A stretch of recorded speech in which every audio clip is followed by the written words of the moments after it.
Welcome back to Getting Schooled. I'm JP DeRose. Just like in every business, there's always new and innovative products that redefine the industry. Every year, fishing manufacturers raise the bar and release technique-specific gear for the angling community. Here's a look at some featured items you'll see in store shelves for the 2009 season. We are here with Kelly Jordon, multiple tour winner and 2008 Toyota Texas Bass Classic champion. Now, Kelly, I gotta ask you a question. You're always up there. You know, you're a threat in every lake you fish. How do you keep from getting schooled? Well, that's the $100,000 question. Sometimes it's even a $1 million question. The best way to keep your head above it is keeping a positive mental attitude. That is my number one, I guess, key to success for me. On top of, tireless effort, always trying to think what the fish are doing and adapt with conditions that are happening right then. Strategizing for your event coming up. You got to have a plan, an A, B, C, and a D, what if scenario plan. On top of all that and being prepared, prepared is your best friend because luck is where preparation meets opportunity. We all know that. So I'd say if there's one key to separating yourself, being more successful than the next guy, is keeping that energy and that flow and that positive attitude and the 125% effort going all the time. Lucky Craft has taken the Sammy, one of its most popular topwater baits, and redesigned it to create the Lucky Craft Sammy 105. This 3/8 of an ounce, 4 1/8 inch bait has a much smaller profile than its larger counterpart, the Sammy 128, and many more features, as Kelly Jordon explains.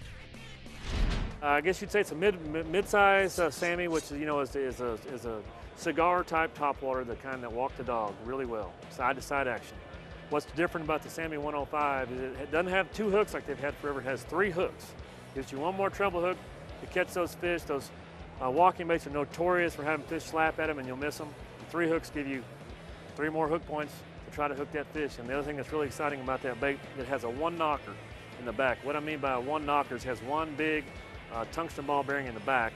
And it helps you when you're walking the dog with that bait. It makes a really nice, pretty loud ticking noises, but it's not overpowering. I generally like to throw this kind of topwater on a pretty long rod.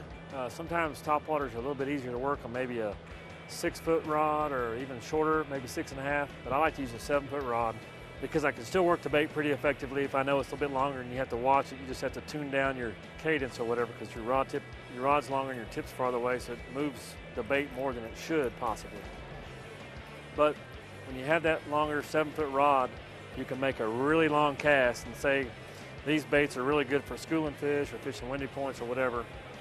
A really long cast is something that can really help you catch more fish with the Sammy 105. And another thing that sometimes is a real good key to using these baits and being successful with them is to use braided line. Like say a 50-pound spider wire or even 65-pound spider wire. What that allows you to do, braided line, you can really make super long casts. Now, if you make a super long cast, say the fish come up schooling or you're fishing real windy points, you gotta make really long casts. When your strike occurs way out the end of a cast, that braided line can actually help you hook those fish a lot easier. Sometimes it can be hard to actually hook fish and keep the hook in them way at the end of a really long cast with monofilament. Braided line sometimes will help you a lot. Try it, you might really like it. And try this new bait. It's a great bait.